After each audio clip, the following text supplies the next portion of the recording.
Okay, YouTubers, this is the Angryprepper. So today's video, we're going to talk about Winter Storm Uri, and that's an unofficial name.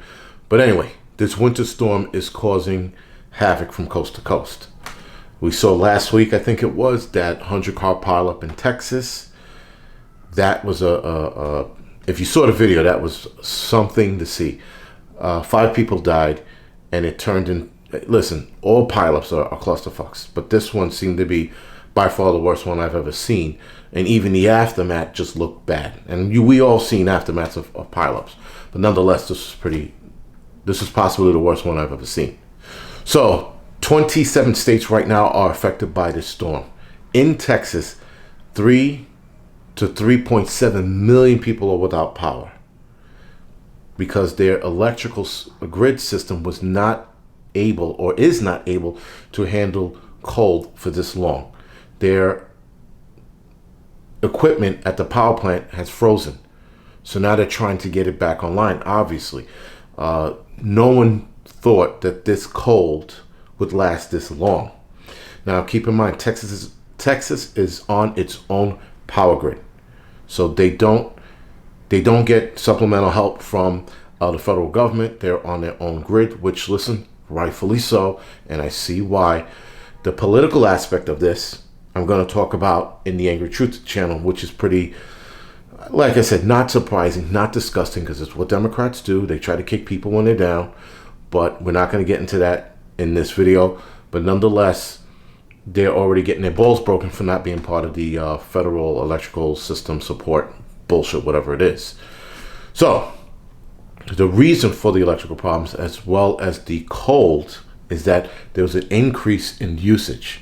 So people's homes are getting cold, they want to heat their home up, and everyone's doing it at the same time, drawing on the actual power plant, which obviously broke it. Then you had people also using their stoves to heat up their home. More power being drawn out. We're going to get into that a little bit later, why you should never use your stove as a space heater. Before using your stove as a space heater, you definitely should take up the whole warming centers that they have down in Texas. Now, the warming centers are opposite of a cooling center. What we have here in New York during the summertime, we have cooling centers. Warming centers, which I've actually never heard of till the other day, they started in Texas. So if you have to end up using your stove to heat your home, it is time for you to leave and go to the warming center. Now, I get it. A warming center is a pain in the ass. You're with multiple people. You're not by yourself, and there's no privacy. There's zero privacy, right? I mean, obviously, you're like in a hall or a gym or whatever, wherever it is they set it up at, but that is way better than dying or burning your home down. With the electrical problem, Texas right now is under a boiling advisory, meaning you have to boil your water because the treatment plants are down because there's no power. So if you're going to drink that water, definitely boil it. I don't think it's necessary to treat it with bleach, because if you're going to do that, then you have to wait. So it's better just to boil it, especially if you need the water now. The other water problem that they are having are burst pipes. Pipes are bursting all over Texas, right? So whether it's in an apartment building or a home, pipes are bursting because of the extreme cold. Now, we have that same problem here in New York. It's not a foreign thing. It's not a, oh my God, it happens. I'm pretty sure it even happens in Alaska. But nonetheless, if you have that problem, the only thing you can do is shut off the water supply to your apartment. And if it's past that shut off, then you're going to have to shut off to that line in that apartment building, which other people don't, which it doesn't matter. Obviously, if you do that, because if you have a burst pipe in your apartment and you live on the 3rd floor, 2 and 1 are not getting the water, and neither is 5, right? So you're going to have to shut the water down regardless to that line, so you don't flood everyone else out. But leave that up to your landlord to do that. If you live in a home, shut the water down to your home so that you don't have water in your basement and you don't flood your basement out, especially with freezing cold. You're going to have ice in the bottom of your basement by the time it's done, or at least a skating rink. Food supply disruption is starting, obviously, and that's with the food banks. I know that my wife's sister sent us photos and videos of supermarkets being bare, empty, nothing. I mean, when I mean nothing, I mean nothing on the shelves, nothing on the in the freezers, nothing. There's no food. But the food banks, people are going to them because they can't cook in their home, right? Their fridge is out. They're probably out of food. They probably didn't get enough food before the storm came. So now they're at the food banks, and the food banks can't meet that demand, or at least they're having a hard time meet that demand. So that's a problem right there. And we are day 4.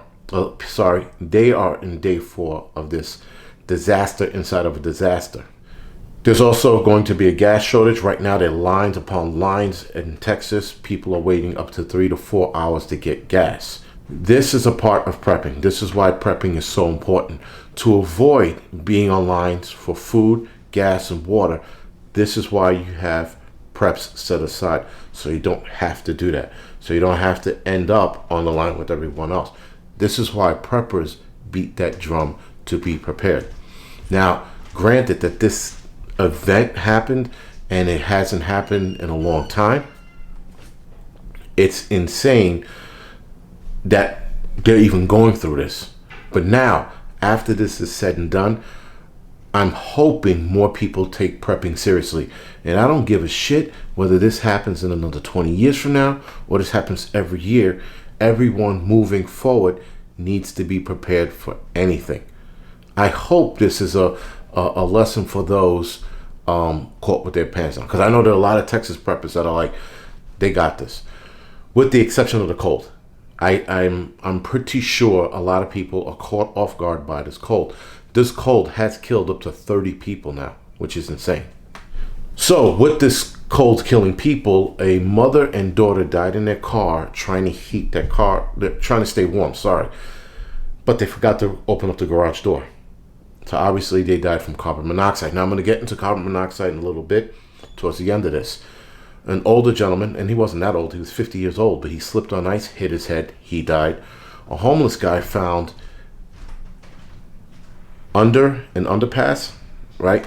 He froze to death, or hypothermia, if you will. A 10-year-old boy in Tennessee fell in a icy pond, and a grandmother and 3 kids died in a house fire, I think from an unattended fireplace. So these are problems that are popping up because these people are not used to these things. Now, back to carbon monoxide. Carbon monoxide is one of the major calls in Texas right now. They're having a lot of carbon monoxide emergencies. There was a family brought to the hospital, 2 in critical condition, 1 adult, 1 child, because of carbon monoxide. Now, here's the part where I might offend people, but I don't care. Don't be stupid. Don't bring a charcoal grill into your house to heat it up. Don't do that. That's stupid. If you're going to get in your car to keep warm, make sure you open up the garage door up. We've seen that time and time again where people commit suicide doing such a thing. Don't do that. If you're going to light your fireplace up, make sure you have one of those grates in front, and if you don't, attend to it. And if you're going to set a fire in the fireplace, guys, make sure you have a bucket of water on standby or a fire extinguisher. Those 2 need to be. And if you don't have a fire extinguisher and you can't go out to get one, have a bucket of water standing by. Take the smallest garbage pail you have in your home, fill it up with water, and keep it on deck. Now, I know that a lot of you guys are having water problems, so then you're going to have to use snow. Right? Use snow and let it melt until you have enough water to douse in case you have a fire. These are things that you need to think about ahead of time. Now, obviously, in this situation right now, using water to extinguish fire is probably not the greatest idea. But if you want to save your home and your family, I would suggest you fill up one of those and don't treat it. Don't boil it. Don't waste your time doing anything. Just leave it to the side. But it's better to have that extinguishing agent next to it than your home burning down to the ground or you losing your family inside. Also, do not use gasoline on your fireplace. Really don't. It's just the dumbest idea I've ever heard of. If you have lighter fluid, so be it. Take cardboard. If you're not good at starting fires, take cardboard and newspaper, stick it under the wood that you have on top. Make sure you can get the wood to smaller pieces than logs. If you have logs laying up on top of it, it's going to take longer. But if you can split it, because I know a lot of you guys have axes and stuff outside, if you can split it, split it to a smaller diameter and length, and then lay it on top of the cardboard box or newspaper, and then light that up. But don't use gasoline. I'm not even a big fan of using lighter fluid, but if you have to use it, use very little, use it carefully. Again, make sure you have that water on standby. Now, back to carbon monoxide, guys. Carbon monoxide emergencies, again, were one of the many calls in Texas. I'm pretty sure in the Southwest. Here's the thing with carbon monoxide. You can't detect it, you can't smell it, you can't taste it. Before you know it, you are knocked out on your ass. And then you die. If your body doesn't get removed with fresh air, you die. Now, the symptoms of carbon monoxide are dizziness, confusion, stomachache, vomiting, and then death. So, if you see someone being disoriented or acting up or puking for no reason at all, you have carbon monoxide exposure in your home, and you need to remove everybody to fresh air. If you're going to disregard everything I said about using your stove, using your gas stove, if your gas doesn't burn efficiently, it can build up over time. Before you know it, people are passing out. You think you're sleepy, but you're not sleepy. What it is you're succumbing to the carbon monoxide. Now, again, if you're going to disregard everything I said, get yourself a carbon monoxide detector. At the very least, if you're going to say, fuck you, Angryprepper, I'm turning my stove on, okay, just get a carbon monoxide detector so at least it can detect it. And when it goes off, it's time for you to shut the oven off, open some windows. Now, I'm going to do another video on preparing for deep freeze during a blackout. But camping gear is a home run. If you have tents and sleeping bag, use those. Sleep inside the tent. It takes your body less energy to heat up that small area, which is the tent. Especially at night, especially if you're going to go to sleep at night. If you're going to do something like that, make sure, and I hate to say this, guys, you do a small workout before you get into your sleeping bag. So push-ups, sit-ups, air squats, right? We all know air squats. This is where we squat up and down. You go all the way down, you come all the way up. Do those air squats, do those push-ups, whatever it is, build up some heat, and then jump in the sleeping bag. Now, this is tips from me sleeping outdoors over the years. So I think you guys should take some of these outdoor tips and utilize it to what's going on. Now, before you absolutely start sleeping in tents and shit like that, if you have a friend who has a home that has power, go to their house. Before you sleep in your fucking frozen tundra, I would suggest you go to the person's home who is your friend, who knows you, who likes you. You head over there, you sleep there. It's better to sleep there and warm than it is to sleep in a tent cold. So, do yourself a favor and seek that out first. Hotels, I'm assuming if they're in your area, if hotels have heat, I would say sleep there first. Even sleep in a warming center before you try the tent thing. But if you absolutely don't want to deal with people, then winter tips, guys. Sleeping bag, layer the sleeping bag, layer yourself. But if you're going to sleep in the sleeping bag, don't put all your clothes on and then get in the sleeping bag, unless you have a summer sleeping bag. Then you're going to have to put some stuff on. But if you have a winter bag, then you know the drill. You know to sleep minimal clothes and then get in the bag. Right? Even with a summer bag, you could throw blankets over it. And I wouldn't suggest throwing blankets over the sleeping bag. I would suggest putting the blanket in the sleeping bag. It's better warmth that way, trust me. I used to sleep with it over me, and then I stuffed it in my sleeping bag. Fucking world of a difference, guys. Nonetheless, I got another video talking about preparing for a blackout in the deep freeze. Hopefully you guys get some tips out of that. And I'm sorry for what you guys are going through. All right, guys, this is the Angryprepper. Thank you for watching.